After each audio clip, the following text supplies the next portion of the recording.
Hola. This video is a remake for the crappy one that I made earlier today. We're speaking about time mechanics. And time mechanics is a term we used for the overall basis of everything that we're practicing for a while, but we're calling it principal dynamics now to cover the entirety of it, which is basically dealing without the concept of value and aspects and negotiating synchronicities and such pretty much a teaching for, I suppose you can call it a kind of a philosophy and philosophical methodology. But time mechanics, what we're going to label time mechanics now, is going to be a branch of principal dynamics that deals primarily with health concerns, that is devoted to health-related issues.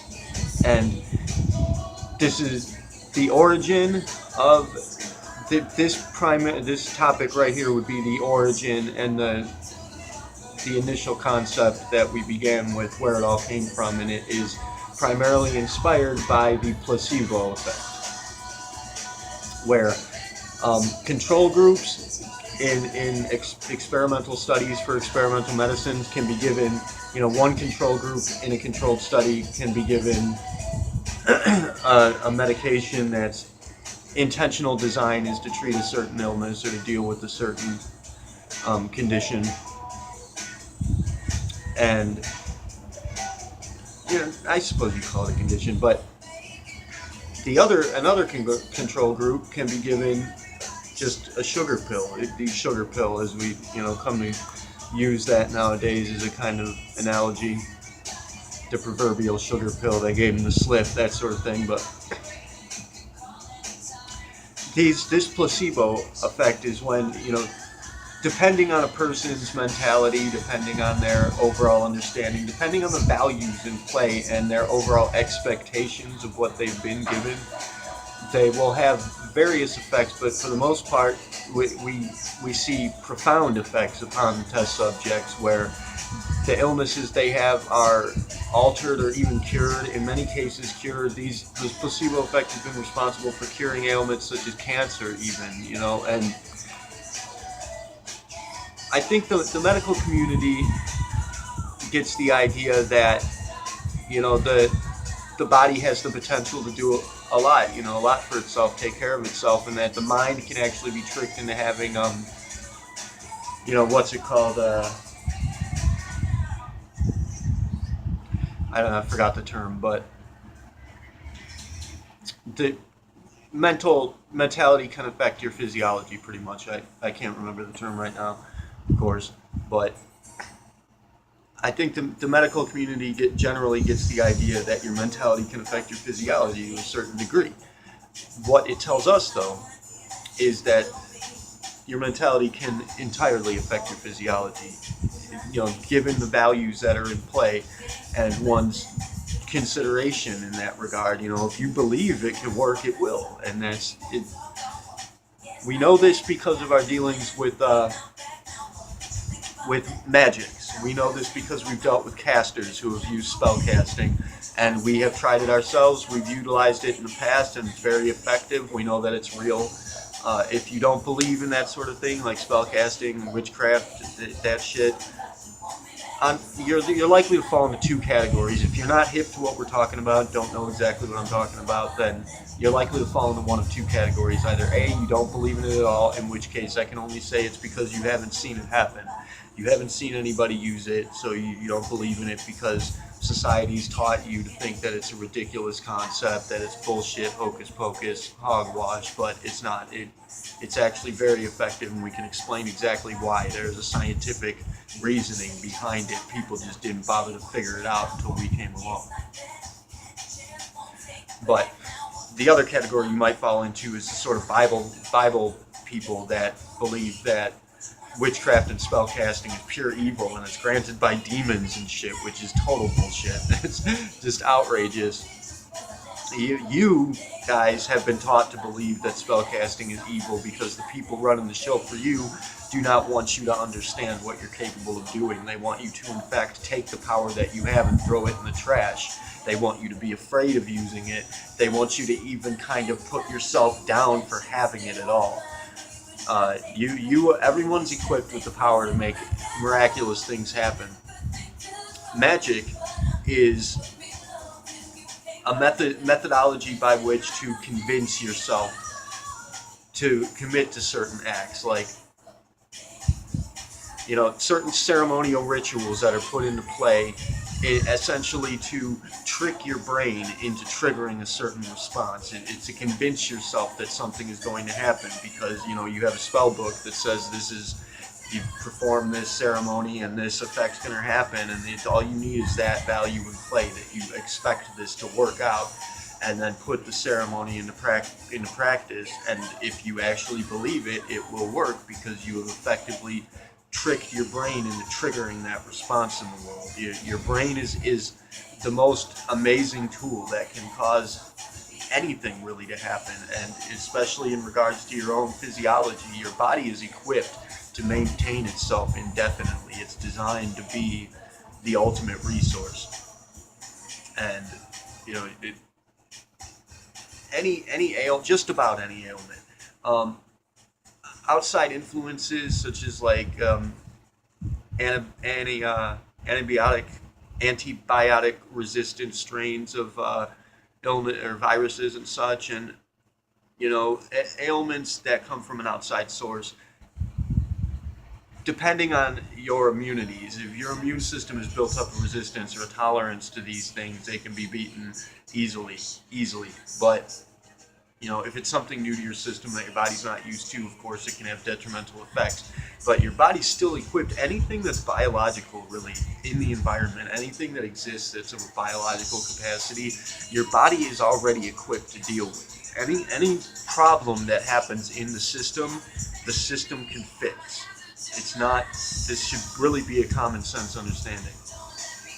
But if your body's not used to something and it's brought on something that's a spur, something that pops up out of nowhere, an emergency issue, and that's going to be the bottom line as to how your body reacts to things. My roommate and I were talking about this dude who fell in a river, a drunk guy fell in a river and he drowned somehow. I don't believe that happened. I think he was murdered, but it's beside the point. They were speaking on the show that we were watching this show about this, and they said, that hypothermia can set in within like 30 seconds or some such nonsense. But we know full well that people can, live in ice water. I mean, we've seen that one dude, our guy Wim Hof, he swims underneath the ice, and, he's fine because he's trained his mind, he's trained his body, he's trained his physiology.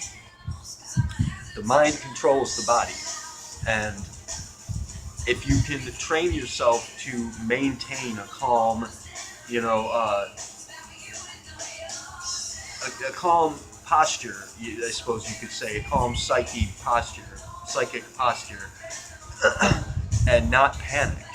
When you go into panic mode and you tell your body to flip into emergency mode, when you think something's an emergency, that triggers a physiological response. And when something is altered dramatically, like extreme temperature rising quickly, that you're not used to it, you don't get gradually swept into it, and the temperature rises immediately. That flash, that spur of alteration is what causes your body to trigger an emergency response. And so if you can manage to beat that, if you can manage to keep yourself calm, I've reached into the oven, especially when I worked at KFC, I used to reach into the boiling oil, like seriously. I used to actually put my hand in the boiling oil to fix that fucking machine because I didn't have time to pull pieces out. And people used to be fucking amazed by that, man, and freak out. We're a bunch of younger girls too, so it's hilarious. They lost their shit when they saw me just have my hand in there. But I've done that, I've grabbed things out of the oven, like not red hot, but super hot, fucking 400 degree shit I've grabbed out of the oven on accident And I've snatched my hand away, but I'll look at my hand and I'll calm myself down. I'll say, this is not an emergency.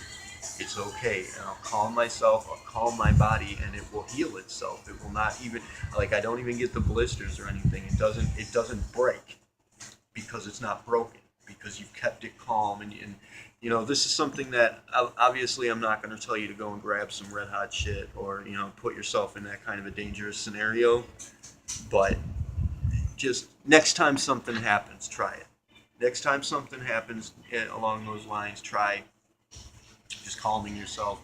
And you have to keep yourself calm. You have to actually keep yourself calm. If you flip out about it, your body's going to go into panic mode, and it's going to have an emergency response, which is, to break down and to start rebuilding. But unless you're actually damaged, unless the skin is broken, for the most part, your body will be capable of taking care of most things without going into that rebuilding process. So that's going to be the baseline thing you're going to want to keep in mind when dealing with time mechanics. Now, our original concept was programming placebo effects. Like when your senses cause, areas of your brain to light up, neurons in your brain to fire and trigger responses that create a chemical response and bring feelings into play, and those feelings are going to be the guiding influence behind the body's response. The feeling is the language of the soul. If you can control your feelings, you can control everything. If you can control your feelings via your mind, body. So when it's like, just the example I've used most often is when you smell something, a certain something, or you hear a certain song, and it takes you back to a time that song or that scent is associated to. If you have a scent that's associated to a certain person and you smell it, it makes you feel like you're with that person. It makes you feel like that person is there. Or you hear the song, you smell something, and it makes you feel like you're back in the time you were. Your brain actually responds as though you are in that time. Now, it's not just the memory, or it is just the memory. The memory is the fabric of existence. Memory is what everything is. So we consider isolate combinations of values like, me, somebody else, the cat, the music, everything that's all bunched together is a time. Everything that's here as it is a time, an isolate time. And so we take into consideration the idea of existing times. And you can pull a time back, or pull yourself into a time, rather, by using senses that are sensory perceptions that are attached to that time, that are associated. So what we want to do with time mechanics is build these associations. You want to get a time where, you want to create a time or take advantage of an existing time, like right now, where you feel good, you're upbeat, everything's good, your body's in good form, you're healthy, you're happy, you're here, and everything's great, and you got a smile on your face, everything's working out fine. And associate that to a certain scent. The scent is the most powerful one, so we'll use that as the initial example. Scent is the most powerful sense that we found in that regard. Like, take a chapstick. I usually carry a chapstick around with me, and I'll smell it when I'm feeling particularly upbeat and happy.